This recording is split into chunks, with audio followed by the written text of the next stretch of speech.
اب یہ بتایا جا رہا ہے کہ اگر آزمائشیں آ رہی ہیں تو ان آزمائشوں کو جھیلا کیسے جائے. آزمائشیں آ گئی ہیں، اب کیا کیا جائے؟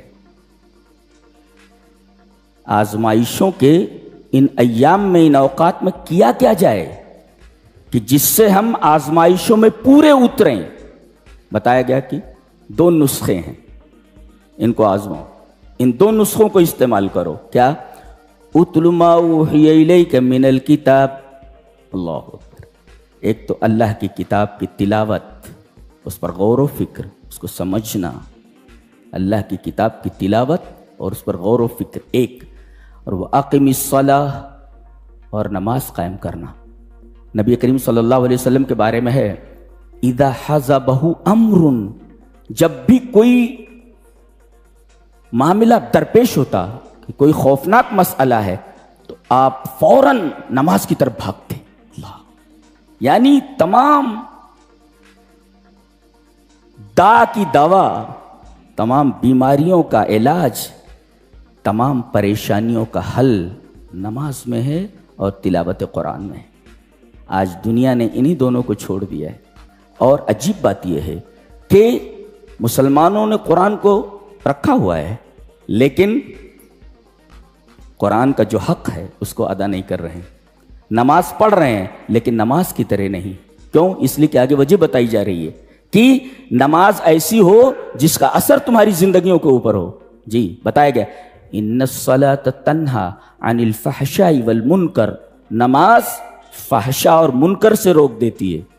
فحشا کا مطلب ہوتا ہے جنسی جذبات کی بے اعتدالی سے جو گناہ ظہور میں آئے، دیٹ از کالڈ فحشا. جیسے زنا ہے، جی یہ ساری چیزیں فحشا ہیں، گندگی. اور منکر جنسی جذبات کی بے اعتدالی کے علاوہ کسی اور جذبے کی بے اعتدالی سے جو گناہ وجود میں آئے، دیٹ از کالڈ منکر. جی تو ان الصلاۃ تنہا عن الفحشاء والمنکر، نماز فحشا اور منکر سے روک دیتی ہے. جی اگر نماز فحشا اور منکر سے نہ روک سکے تو سمجھو وہ نماز نہیں ہے. جی اب ہم اپنی نمازوں کا جائزہ لیں.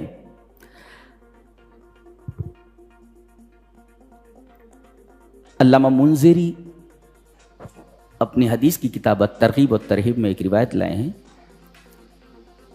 کہ نبی کریم صلی اللہ علیہ وسلم نے فرمایا ان الرجل لیصلی 60 سنۃ وما تقبل له صلاۃ، کہ ایک آدمی 60 سال نماز پڑھتا ہے. فار 60 ایئرس 60 سال نماز پڑھتا ہے. وما تقبل له صلاۃ، اس کی ایک بھی نماز قبول نہیں ہوتی. اللہ اکبر. اس لیے کہ نماز کے کچھ آداب ہیں، اگر ان آداب کو ملحوظ نہ رکھا جائے تو نماز اٹھک بیٹھک کے سوا کچھ نہیں ہے، ایک ورزش کے سوا کچھ نہیں.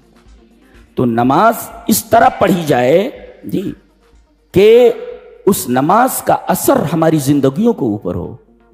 تو قرآن ہم پڑھتے ہیں، قرآن کا اثر ہماری زندگیوں پر نہیں. نماز پڑھتے ہیں، نماز کا اثر ہماری زندگیوں پر نہیں. ایک صحابی ہے، تیر لگ گیا تھا، تیر اندر گھس گیا تھا، نکل نہیں رہا تھا. وہ تیر جب اندر چلا جاتا ہے نا، ایسے ہوتا ہے، وہ ایسے اور ایسے ہوتا ہے. تیر اندر جانے کے بعد اسے نکال نہیں سکتے جب تک پھاڑ نہ دیا جائے. صحابی کو تیر لگ گیا تھا، نکالتے تھے تو چیختے تھے زور سے. آج کل کا جو جدید طریقہ ہے میڈیکل ٹیکنالوجی کا، وہ اس وقت نہیں تھا.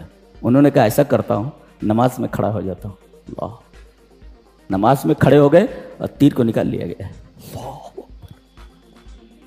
اس کو نماز کہتے ہیں. یعنی تم اس طرح اللہ کے حضور کھڑے ہو، ایسا لگے کہ تمہارا رب تمہارے سامنے. اب بتاؤ، کوئی بڑی شخصیت آپ کے سامنے کھڑی ہوئی ہو تو چھوٹے موٹے جو آزار ہیں اور چھوٹی موٹی تکلیفیں ہیں وہ ظاہر نہیں ہوتی، ان کا اثر نہیں ہوتا بدن کے اوپر. جی رب تعالیٰ کسی کے سامنے ہو، لو یہ ہے نماز، اس کو نماز کہتے ہیں. تو نہ قرآن کا اثر ہماری زندگی پر نماز کا، اس لیے کہ ہم قرآن کو قرآن کی طرح نہیں برت رہے ہیں اور نماز کو نماز کی طرح نہیں ادا کر رہے ہیں۔ ساری مشکلیں یہاں ہیں۔ کہہ رہے وہ ہمارے خلاف ہے، فلاں پارٹی ہمارے خلاف ہے، فلاں ہمارے اوپر ظلم کر رہا ہے۔ لا لا لا، ظالم تم ہو۔ مظلوم بول رہا ہے کہ ہم ظالم ہیں؟ سب سے بڑے ظالم تو تم ہو۔ تم نے قرآن کو چھوڑ رکھا ہے، تم نماز کی طرح نماز نہیں پڑھتے۔ زندگی کا کوئی طریقہ ایسا نہیں ہے جس میں تم نبی کو فالو کرتے ہو۔ اس دل میں اللہ اور اس کے رسول کی محبت کے علاوہ ساری محبتیں بھری ہوئی ہیں، اور کہتے ہو کہ ہم مظلوم ہیں۔ لا لا لا، انتم ظالمون، تم ظالم ہو۔ تو تمہارے ساتھ جو سلوک روا رکھا جائے کم ہے۔ اتل ما اوحی الیک من الکتاب واقم الصلاۃ ان الصلاۃ تنہی عن الفحشاء والمنکر۔ نبی کریم صلی اللہ علیہ وسلم کے پاس ایک صحابی آئے، کہا کہ اللہ کے رسول، ایک آدمی ہے نماز پڑھتا ہے مگر رات ہوتی ہے تو چوری کے لیے نکل جاتا ہے۔ نماز پابندی کے ساتھ پڑھتا ہے مگر جب رات ہوتی ہے تو چوری کے لیے نکل جاتا ہے۔ اللہ کے رسول صلی اللہ علیہ وسلم فرمایا، اگر اس نے نماز کی طرح پڑھی تو چوری چھوڑ دے گا، چوری چھوڑ دے گا۔ اس لیے کہ نماز کی طرح اگر پڑھی جائے تو پھر نماز کا اثر انسان کی زندگی پر ہوتا ہے۔ ان الصلاۃ تنہی عن الفحشاء والمنکر۔ اچھا، تو ایک ہے قرآن، ایک ہے نماز، اتنا ہے سمجھ۔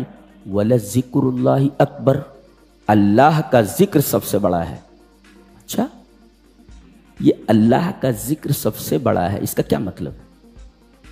بتایا گیا کہ ایک ذکر ہے جو نماز میں ہوتا ہے اور ایک ذکر ہوتا ہے جو نماز کے باہر ہوتا ہے۔ تو نماز کے باہر جو ذکر ہوتا ہے اس سے بڑا عظیم ذکر وہ ہوتا ہے جو نماز میں ہوتا ہے۔ تو نماز کے اندر جو ذکر ہوتا ہے وہ اس کے مقابلے میں جو نماز کے باہر ہوتا ہے بڑا ہوتا ہے۔ اس وجہ سے کہا گیا نماز کے تذکرے کے بعد وَلَذِكْرُ اللَّهِ اکبر، اللہ کا ذکر زیادہ بڑا ہے جو نماز میں ہوتا ہے۔ نماز کے باہر ہم ذکر کرتے ہیں، ذکر ہے وہ، لیکن نماز کے اندر جو ذکر ہوتا ہے وہ سب سے بڑا ہے۔ وَلَذِكْرُ اللَّهِ اکبر۔